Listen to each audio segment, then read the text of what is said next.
So hello and welcome back to my layout New Junction. Right, I have decided enough is enough.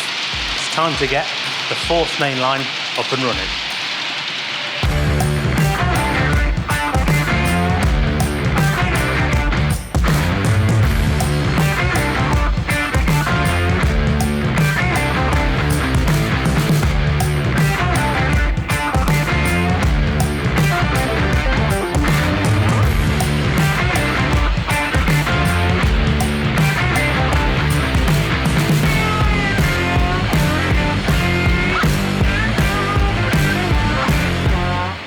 So can you believe it's been nearly 3 years since I started work on the 4-track main line here at New Junction, and for whatever reason, mainly procrastinating, I've never got round to getting the 4th line running absolutely.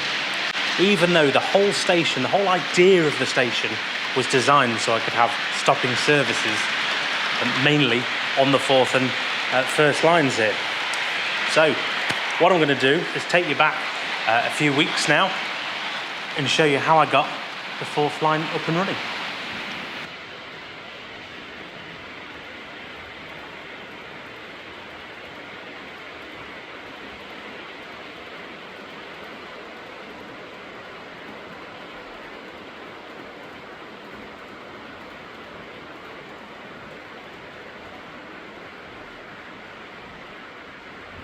So now we come to the station area once again, which I think will be the focal point for quite a few videos to come, mainly because there's so much to do here and this is where the scene really comes on. But one job in particular I've been putting off doing, which has pretty much stopped a lot of the work, is actually finishing off this line. Now the biggest reason, believe it or not, is because of sleeper spacing, and this is the most prominent piece of track.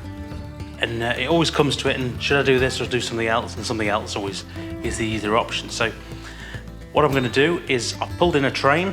I've decided to pull the platform ever so slightly forward towards me, just to give me a bit more room on this line. These trains aren't stopping due to the fence, so the platform doesn't need to be anywhere near. So that being said, I'm going to cut all the webbing on the pieces of track and take out every 6th one. I'm not going to space it today, but I'm going to lay it in position and roughly just lightly pin it down, just so we can see where it's going to end up, and hopefully get this line running at some point soon, because it's been far too long. And fingers crossed I don't run out of track before I get all the way around. And of course, once we've done that, then we can start really bringing the scenery this way. We can focus more on this bit, which is, in my mind, a tad bit more exciting. So very quickly, just to remind everyone my process for laying track. The first step is underlay. Now, I like to use cork, not necessarily for any sound deadening purposes, but mainly because it raises up the track and gives me a nice shoulder for the ballast to work from. So, easiest trick with this, get a spirit level or a ruler or something similar. Don't waste the cork, mark it out. I'm going to do 2 lines.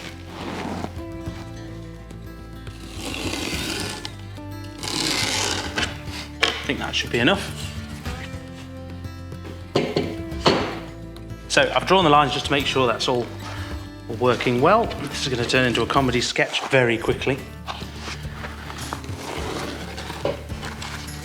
What did I tell you? Very lightly.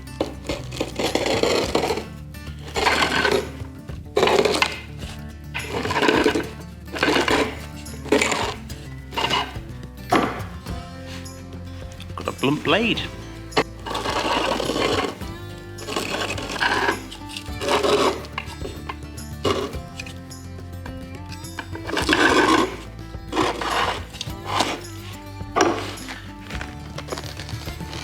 That till next time, and of course doing it in straight strips means you're not wasting any of the cork. Now, some of you are already ahead of me. How do you get it to go around the curve of the platform? Well, that's quite simple, luckily for me. get your strip.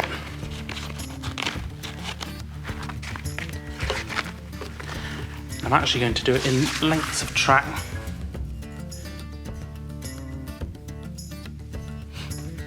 Rough end out. All I'm going to do is cut notches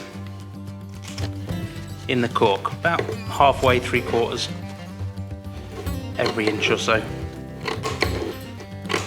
What that will do, of course, is allow the cork to turn with the track.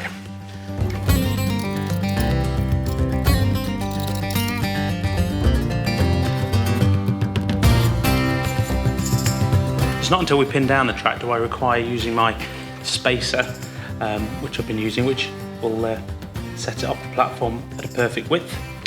Now, what I'm going to do is move on to these two bits of track, get the whole semicircle around the platform together in one piece, and then I'll start just pinning it lightly, just for now, just for ease's sake. And of course, off camera, I will sleeper space and take certain sleepers out.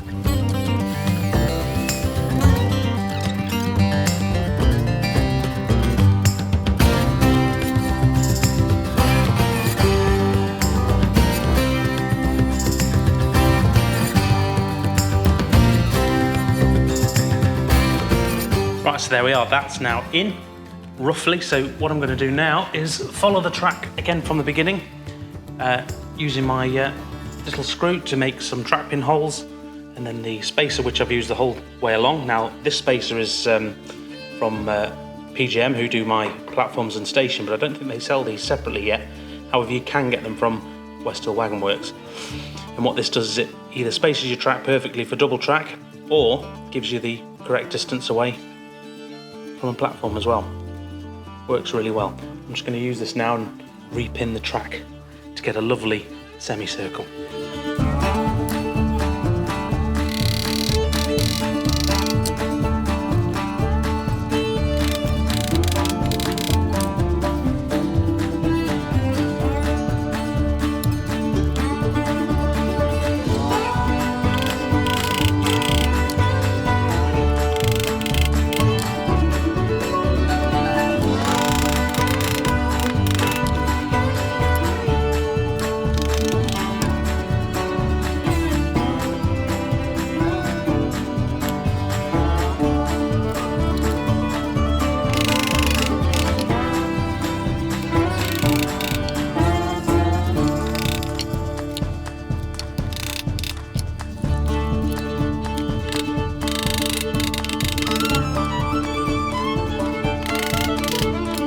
There we go, that's it, as good as done.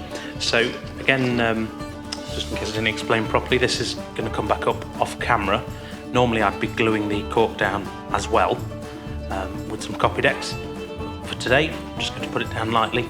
The next step, if I was here doing it for the final time, is I would then trim off the excess of the cork before the glue dries.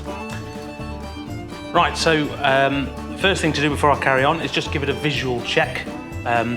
Not necessarily looking at it, but looking up and down to hopefully you get a nice smooth curve going around the platform. Then of course we'll test it with some coaches and just make sure it doesn't clip anywhere, and identify any problems. So what I'm looking for is any tight spots going around the platform. I'm always using my longest coaches just because they're the ones that'll stick out over the bogies the most. And the platform seems to be coping all right. And obviously I should say as well, the station isn't stuck down anymore.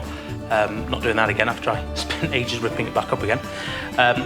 One area that has stood out to me is this return curve. It's very tight, really. So what I'm going to try and do is I want to pin the track here, so the edge of the platform, so it hugs the platform for that. And then from here to where the track piece runs out, I'm going to try and smooth it out ever so slightly.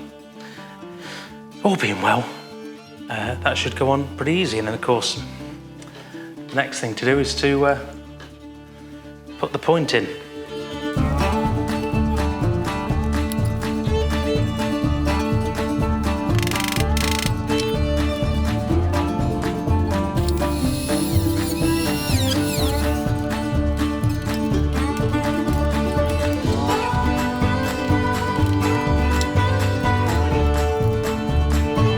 go, and as you can see, it's much smoother heading up to the station. Now there's an ever so slight turn inwards from this corner, but once it's pinned in, you won't notice it.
And there we are, 3 years later, it's running.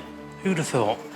And all it took was a couple of days of modelling, putting the track down and wiring, etc. Now, I was coming to the absolute end of the track I had available, so just to get the one loop on the fourth line, I had to scrounge some scraps from the old spare boards from when it was in the garage. So never bin off your track, because you never know when it might become useful. Because that would have been annoying, doing the full route and then being short by sort of a yard. Anyway, as you can see, the station is running quite happily, dare I say it, touch wood. We've got a nice gentle curve. It's proving quite difficult to film because I have to lean over to be able to get the angle, but it is quite satisfying to watch. Now, as they go round, this is a prime example of what I was trying to explain previously about why I've got the points going from slow to fast as opposed to fast to slow. So as we see, we've got the passenger trains which stop at Thirsk on the outside, fast lines on the inside. Now, at an exhibition, rather than just the whole thing just being 5 lines of roundy, I wanted to provide some form of entertainment. So what I'll do is I'll bring the 68 back round and I'll stop it in the station and I'll show you what I mean by putting the points the wrong way round for an exhibition. So imagine you're watching at an exhibition. I want to stop a train for a minute or two, but I don't want the action to stop.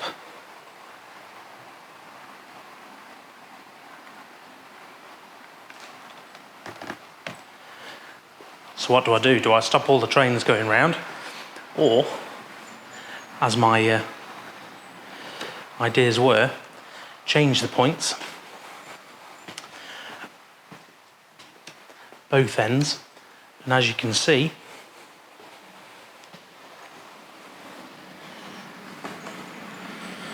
this should have stopped about there. But as you can see, we've now got a diversionary route, so the trains can still keep going. And if you're watching this, bearing in mind at an exhibition you'll probably be here a couple of minutes, 5-10 minutes at most. It just means you don't have still stock, and you also don't have the problem of nothing changing or just trains going round in the same direction all the time. Just provides that tiny bit of interest, and of course you can do it on both sides, so you can do it on this side as well as that side, and it just gives that bit more playability.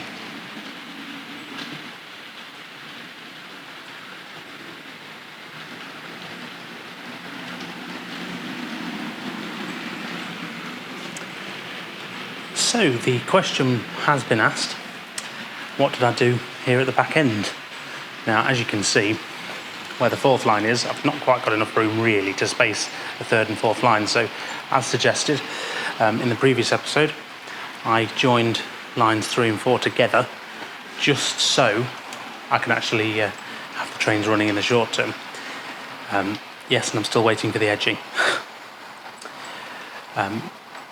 it has been suggested I could leave it as is and have the points controlled by a reed switch, so whichever train was coming closer affected the points ahead. Now, for me, that's probably a bit too risky because you could have very, very big crashes at that point. I don't really fancy them. So this is it for now, but in the future, I'll extend ever so slightly just to get the 4 lanes in.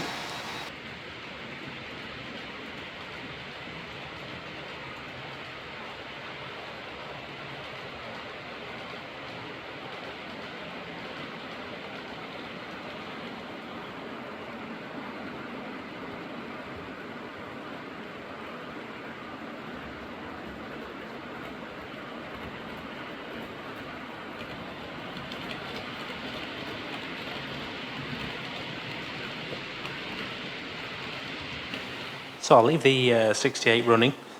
It's nice to have this line finally going for it, and I'll just update you on what's happened with the station. So a couple of weeks ago I had an excuse to visit Norfolk, and I popped into GEM, Great Eastern Models, to see Anne and Helen, and as you can see they got me, and amongst a few other things, this was found in amongst their shop, which I have to say, if you're in the area, it's quite an Aladdin's cave.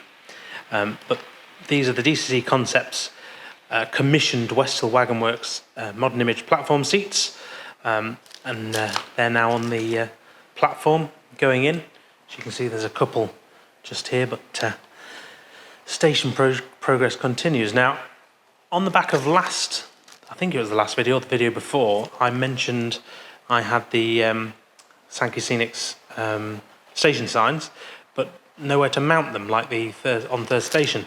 And I was actually contacted on the back of that video by 2 people, one being JB Models and the other one being Michael Lomax, both of whom have said they are doing these as products. So I've been working with them both, and to see what we can get and get the modern image station sign up to date. Now, these were the first samples by JB Models, which I gave the measurements for, but they don't quite fit the posters, so we're going to have to go back to the drawing board. But it's great to see the possibilities now, isn't it, with 3D printing, and we'll come on to game-changing things later, but 3D printing really has changed the market because you can literally draw it up on a computer with your know-how and get a product in your living room, ready for your railway.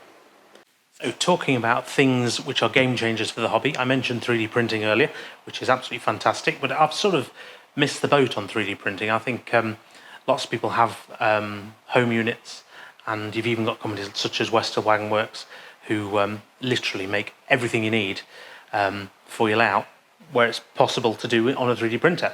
Now, an avenue which I think is equally as game-changing for the hobby is with laser cutters. Now, I have this Creality Falcon Pro 2. Now, it's meant to be a hobbyist laser cutter. Now, as you all know, New Junction so far has benefited so much from laser cutters, which I have to pester friends for things. So you've got the tunnel mouths, you've got the station, Third Station, and the platforms, etc. And there's so much more which I would like, which is a custom fit to this layout. Now, I think home laser cutting in particular is going to be one of those game-changing aspects for this hobby, and I'm doing a special video on this next, where I'm, with the help of more knowledgeable people, naturally, I am going to make a few more products for the layout, custom products, which are all being made possible by this. And of course, I've got a special guest visiting the layout for that, so someone you may be watching already on the internet, so stay tuned for that. Very exciting. That should be the next video following this one. So I've come back into the middle of the layout now just to sort of touch base on where we are here, and as you can see, trains are running. We've currently got 3 running on the main line, with the outer included, but you can see very much I've run out of track. So there's 3 lines left to do. It's probably 1 more box of track, which I'll have to wait for a payday or so before I can get that. I've sort of got to the point now where I've laid so much track doing all this that and it needs titivating and whatnot, straightening up, that I want to do something scenic. So that's why I wanted to get the station done, and you'll see in the next video we're really going to start going to town and take the layout scene further down near the station. I did think while I'm here actually, and you can see I've got a build-up of locomotives that I just don't have a home yet. I think I've decided what I'll do is I'll add a point somewhere here and just put in a sort of depot, which I may scene up as well as a little side project. There's lots of nice modern image sheds about, again laser cut kits, so that works quite well. And it's just nice to spice these things up every now and then and do something different and keep it fresh, because after all it's a hobby to enjoy. So I think I'm going to call it there. Now I feel like I've done a lot on the layout since the last video. The fiddle yard has increased, we've got the fourth line running all the way around, we've got it all wired in as well. There's a lot of wiring, but I didn't film any of that because it's dull as dishwater and I just want to get it done. But as you can see, trains are running touch wood quite smoothly, and progress, which is always fun. So if this video is quite short, that's why. I didn't film a lot of it, but it's always nice to get things to the next level. Always have these goals and you sort of, I want to do this, I want to do this. But yeah, it's definitely a scenic project next. So I want to say a big thank you as ever for watching. I have been away for a week with the family, so there has been a mass delay in evenings work here on the layout, but it's nice to take baby steps. So big thank you to you at home for watching. Stay tuned for lots to come, including the special laser cutter episode, which is next. And of course, a big thank you to the channel patrons and members for subscribing, and of course, getting the benefit of all the behind the scenes content. They see it first. Right, as ever, thank you very much for watching. Take care, and I'll see you very soon in the next one. Bye for now.